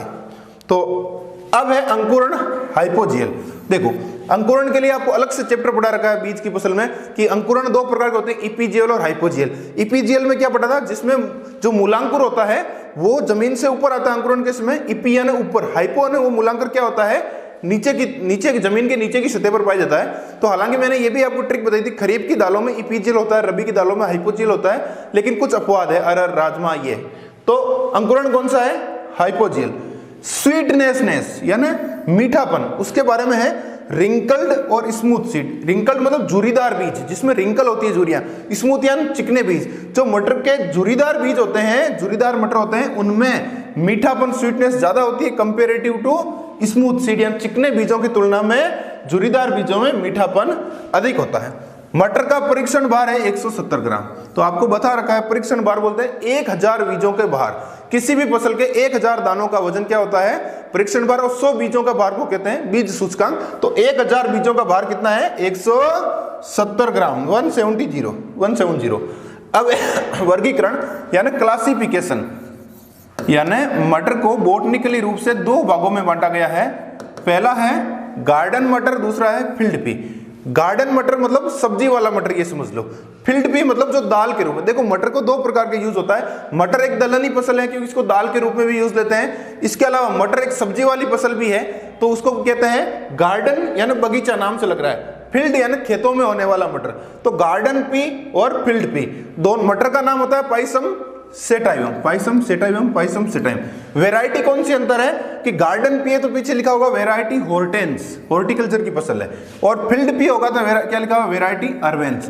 तो ऐसे पूछा जाए गार्डन मटर का वैज्ञानिक नाम क्या है, तो पाइसम सेटाइवम वैरायटी हॉर्टेंस, और फील्ड पी का पूछा जाए तो पाइसम सेटाइवम वैरायटी अर्वेंस। अब जो सब्जी वाला मटर है, जबकि ये कौन सा है फील्ड पी, दाल वाला मटर है। गार्डन पी होता है जो सफेद रंग का होता है, फील्ड पी होता है जो रंगीन होता है यानी कलरफुल होता है, अलग अलग सफेद नहीं होकर कलर होते हैं, ठीक है। और गार्डन पी को टेबल पी भी बोलते हैं, ये ध्यान रखना। तो गार्डन पी फील्ड पी दो प्रकार के हो गए, garden pea pisum sativum variety hortense, जबकि field pea pisum sativum variety arvense. ये सब्जी वाला मटर हो गया, ये दाल वाला मटर हो गया। तो अब तक तो अपन ने पढ़ा था मटर की फसल में बेसिक जानकारी। अब अपन पढ़ रहे हैं इसकी पैकेज ऑफ प्रैक्टिसेस यानी खेती कैसे करते हैं। तो जलवायु यानी क्लाइमेट।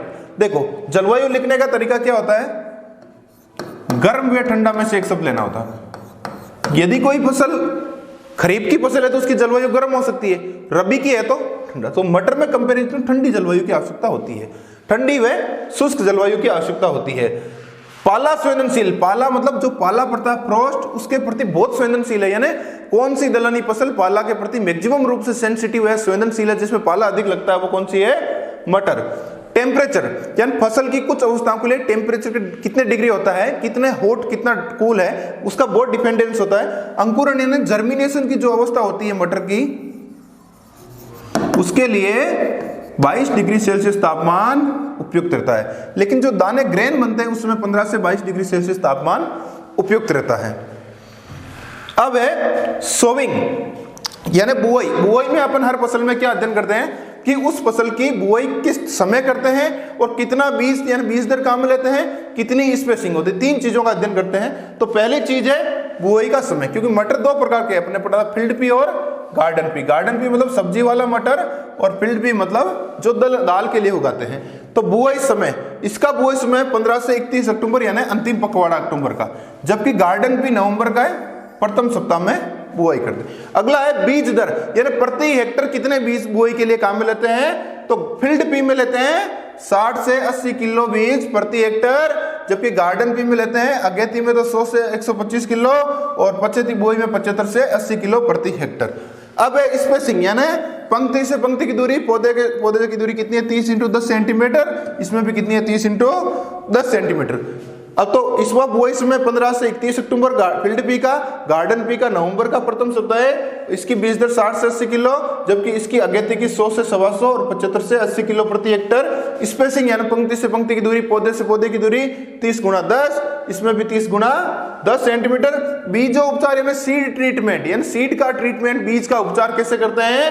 तो थायरम दवाई होती है, वो फफूंदनाशक 3 ग्राम प्रति किलो बीज में मिलाकर बीज उपचार करते हैं। और सब आपको जैसे पता है लेग्यूमिनेसी फसलों में राइजोबियम लेते हैं, अपन अलग अलग पढ़ चुके हैं कि कौन सी फसल में कौन सा लेते हैं। तो मटर में राइजोबियम लेग्यूमिनेसरम प्रजाति से बीज उपचार करते हैं। और कोई सी भी फसल हो, बीज उपचार का ये क्रम होता है, FIR अपन ने पहले पढ़ा है, पहले फंजीसाइड से, फिर इंसेक्टिसाइड से और फिर राइजोबियम से। अब एक किस्म है, यानी मटर की कौन सी किस्में हैं जो आपके एग्जाम में आने लायक है? मटर दो प्रकार का होता है, गार्डन पी और फील्ड पी। उनकी किस्मों का अध्ययन करेंगे, कौन सी गार्डन पी की, कौन सी फील्ड पी की। फिर कुछ इंपॉर्टेंट किस्मों के बारे में अध्ययन करेंगे। तो है गार्डन पी, यानी जो सब्जी वाला मटर है, उसकी कौन सी किस्म है? अर्केल, आजाद P1, हिसार हरित 1, लिटिल मार्वेल, पंत उपहार, हरा बोना, मिट्टियोर, बोनविले, साल्विया जिसको संपूर्ण फली खाने योग्य होते हैं, बीज ने निकाल के फली को ही खाया जाता है, जवार मटर 1, हर भजन जो सबसे जल्दी पकने वाली मटर की किस्म है, मोस्ट इंपोर्टेंट किस्म है हर भजन, किसकी किस्म है? मटर की। अर्का अजीत जो पाउडरी मिल्ड्यू के प्रति रोग रोधी किस्म है, यानी पाउडरी मिल्ड्यू एक बीमारी है मटर की, छाछा बीमारी जो इरिसाइपी नाम के कवक से होती है, आगे अध्ययन करेंगे, उसकी प्रतिरोधी किस्म है अर्का अजीत। तो गार्डन पी की किस्मों में अर्केल, आजाद P1, हिसार हरित 1, लिटिल मार्वेल, पंत उपहार, हरा बोना, मिट्टियोर, बोनविले, साल्विया, हर भजन, अर्का अजीत, जवार मटर। इसके अलावा फील्ड पी, तो 2 प्रकार के मटर था, गार्डन पी और फील्ड पी। गार्डन पी यानी सब्जी वाला मटर, फील्ड पी यानी दाल वाला मटर। तो इसकी इंपॉर्टेंट किस्म है अर्पणा। ये ध्यान रखना, भारत की पहली संकर किस्म है मटर की अर्पणा, जिसको HFP4B इसका दूसरा नाम है। इंपॉर्टेंट किस्म है, इसको नोट कर लो। अर्पणा बहुत इंपॉर्टेंट किस्म है फील्ड पी की, इंपॉर्टेंट वेराइटी। सपना, रचना, T163, स्वर्ण रेखा, DMR, स्वाति, हंस और RPG3, ये भी इसकी किस्में हैं।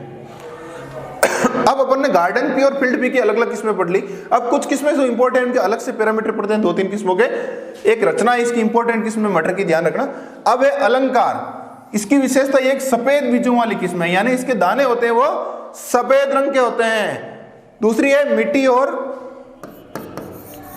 मिट्टी और अर्ली बेजर जो अमेरिका की एक उन्नत किस्म है मटर की। ले 50 जो जल्दी पकने वाली मटर की किस्म है। अर्ली दिसंबर वेरी वेरी इंपॉर्टेंट किस्म है। क्यों इंपॉर्टेंट है? क्योंकि ये इसके बारे में पूछा जाता है, ये किसके क्रॉस से बनी है? T19 या T19 इंटू अर्ली बेजर के क्रॉस से बनाई गई है।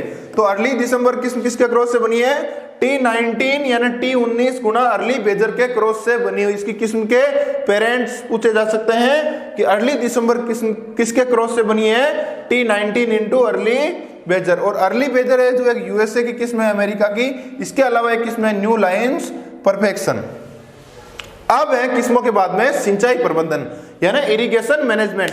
हम हर फसल में ये पढ़ते हैं कि सिंचाई प्रबंधन में इस चीज का ध्यान रखा जाता है कि कौन सी उसकी क्रांतिक अवस्थाएं हैं। तो रटने की आवश्यकता नहीं, सभी दलहनी फसलों में क्रांतिक अवस्थाएं क्या है? सब पढ़ते आए हैं। पुष्पन से पूर्व है फली बनते समय, पुष्पन से पूरे को बोलते हैं प्री फ्लावरिंग, क्योंकि पुष्पन आने को बोलते हैं फ्लावरिंग। तो पुष्पन से पूरे को बोलते हैं प्री फ्लावरिंग और फली बनने को बोलते हैं पोड फॉर्मेशन, क्योंकि फली को बोलते हैं पोड फॉर्मेशन यानी बनना। तो सभी दलहनी फसलों में प्री फ्लावरिंग व पोड फॉर्मेशन 2 क्रांतिक अवस्थाएं होती है। अगला है उर्वरक यानी फर्टिलाइजर। फर्टिलाइजर वाले चैप्टर में अपन क्या अध्ययन करते हैं कि कितनी नाइट्रोजन, कितनी फास्फोरस, कितनी पोटास देते हैं। तो नाइट्रोजन 20 से 30 किलो, फास्फोरस 60 से 70 किलो, पोटेशियम 30 से 40 किलो प्रति हेक्टेयर दिया जाता है। खरपतवार प्रबंधन यानी वीड मैनेजमेंट। वीड मैनेजमेंट के चैप्टर में अपन ये पढ़ते हैं कि पर्टिकुलर फसल का कौन सा खरपतवार है। इसके अलावा कोई फसल खरीफ के तो खरीफ के खरपतवार सभी के होंगे, रबी के तो रबी के होंगे, लेकिन उस फसल का मुख्य खरपतवार कौन सा है तथा उस फसल के लिए मुख्य खरपतवारनाशी कौन से कितनी मात्रा में कब लेते हैं। तो मटर का मुख्य खरपतवार है मटरी, जिसका वैज्ञानिक नाम याद रख लेना लथाइरस एफाका। इंपॉर्टेंट क्वेश्चन है मटरी। मटर का मुख्य खरपतवार है जिसका वैज्ञानिक नाम लथाइरस एफाका है।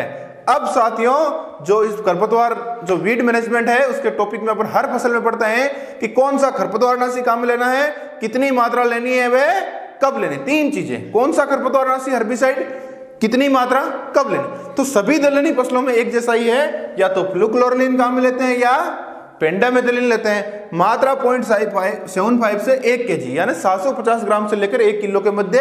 तो ये दोनों में कॉमन हो गया, सभी में यही पढ़ रहे हैं, या तो फ्लूक्लोरलिन या पेंडामेथिलिन। कितनी मात्रा, 0.75 से 1 kg, इसकी भी 0.75 से 1 kg। तीसरा पढ़ते हैं कब लेते हैं, तो आपको अच्छे से याद हो गया, हर फसल में पढ़ रहे हैं कि फ्लूक्लोरलिन हमेशा बुआई से पहले काम में लेते हैं, जबकि पेंडामेथिलिन बुआई के बाद वे अंकुरण से पहले छिड़काव करते हैं। अगला है बीमारियां, यानी मटर की मुख्य बीमारियां कौन कौन सी है, डिजीज। पहले पढ़ रहे हैं उक्टा, उक्टा यानी विल्ट। जैसा आप सबको पता है उक्टा का काफी फसलों में अध्ययन किया है। उक्टा का मतलब हरी अवस्था में पौधे का मुरझा जाना, क्या होता है, उक्टा। इसको इंग्लिश में बोलते हैं विल्ट। उक्टा एक कवक जनित रोग है, जीवाणु जनित है या कवक, तो क्या आएगा, कवक जनित। अब कवक जनित है तो कौन से कवक से होती है, फ्यूजेरियम ऑक्सीस्पोरम नाम के कवक से होती है। दूसरी है छाछा, जिसको पीएम लिखा मतलब पाउडरी मिल्ड्यू। इस बीमारी में क्या होता है, किसी भी पौधे में ये बीमारी होती है तो सफेद चूर्ण पौधे पे दिखाई देता है, सफेद रंग का पौधा हो जाता है। तो छाछा, जिसको पीएम यानी पाउडरी मिल्ड्यू बोलते हैं, एक कवक जनित रोग है और उस कवक का नाम है इरिसाइपी पोलीगेनी नाम के कवक से होती है। इसकी कुछ प्रतिरोधी किस्में हैं, यानी इन किस्मों में ये बीमारी कम या नहीं होती है। एक तो जवार P15, जवार मटर 3 और रचना, ये इंपॉर्टेंट ध्यान, रचना छाछा प्रतिरोधी किस्म है। तो तीसरी बीमारी है रोली या रस्ट, ये भी एक कवक जनित रोग है और कौन से कवक से होता है, यूरोमाइसिस फेबी नाम के कवक से होता है। तो बीमारियों में उक्टा, विल्ट कवक जनित रोग है, फ्यूजेरियम ऑक्सीस्पोरम नाम के कवक से होता है। छाछा, पाउडरी मिल्ड्यू, इस बीमारी में पौधे पर सफेद चूर्ण जम जाता है, यह भी एक कवक जनित रोग है। कौन सा कवक, इरिसाइपी पोलेगी। इसकी कुछ किस्में, इसकी प्रतिरोधी किस्में हैं, जैसे जवार P15, जवार मटर 3, रचना। रस्ट या रोली, ये भी एक कवक जनित रोग है। कौन सा कवक है, यूरोमाइसिस फेबी नाम के कवक से होती है। अब इसके कीट कौन से हैं, तो इसमें ज्यादा कोई इंपॉर्टेंट कीट नहीं है, एक तना मक्खी, लीफ माइनर और पॉड बोरर यानी फली भेदक, ये 3 कीट है। तो नाम याद रख लेना सिंपल कि मटर में कौन से कीट हो सकते हैं, तना मक्खी, लीफ माइनर और पॉड बोरर। इनमें कोई ज्यादा इंपॉर्टेंट क्वेश्चन नहीं है। उपज या यील्ड, लेकिन इंपॉर्टेंट नहीं है, लेकिन आपको याद रखना है, क्योंकि अपना टारगेट केवल कृषि प्रयोग संघ में सिलेक्शन नहीं है, अपना टारगेट है कृषि प्रयोग संघ में फर्स्ट रैंक प्राप्त करना, जेट के एग्जाम में फर्स्ट रैंक प्राप्त करना, ये मान के तैयारी करनी है। इसलिए अपन को याद रखना है तना मक्खी, लीफ माइनर, पॉड बोरर, इसमें 3 कीट होते हैं। अब है उपज, उपज कभी फिक्स नहीं होती, हर फसल की उपज बदलती रहती है, लेकिन उसका एक पोटेंशियल पावर होता है। जैसे तिल की उपज कभी 50 क्विंटल नहीं हो सकती है, चावल की उपज कभी 1 क्विंटल नहीं होगी प्रति हेक्टर, यानी इसका पोटेंशियल पावर है कि चावल की 40 क्विंटल होगी, 50 क्विंटल होगी, 60 क्विंटल होगी, किसी की कितनी होगी, तिल की 5 क्विंटल होगी, 4 क्विंटल होगी, पोटेंशियल पावर होता है, रेंज होती है। इसलिए मटर की उपज सब्जी या फली कितनी प्राप्त होती है, 100 से 125 क्विंटल प्रति हेक्टर फली, यानी सब्जी के रूप में मटर की फलियां कहाँ मिलते हैं, वो प्राप्त हो सकती है। दाने कितने प्राप्त होते हैं, 20 से 25 क्विंटल तक दाने प्राप्त हो सकते हैं। स्ट्रा यानी जिसका चारा होता है वो भी 20 से 25 क्विंटल प्राप्त होता है। तो मेनली पूछते हैं सब्जी या फली कितनी होती है, 100 से 125 क्विंटल प्रति हेक्टर फलियां प्राप्त हो सकती है। दाने हैं 20 से 25 क्विंटल प्रति हेक्टर उत्पादन लिया जा सकता है। धन्यवाद साथियों।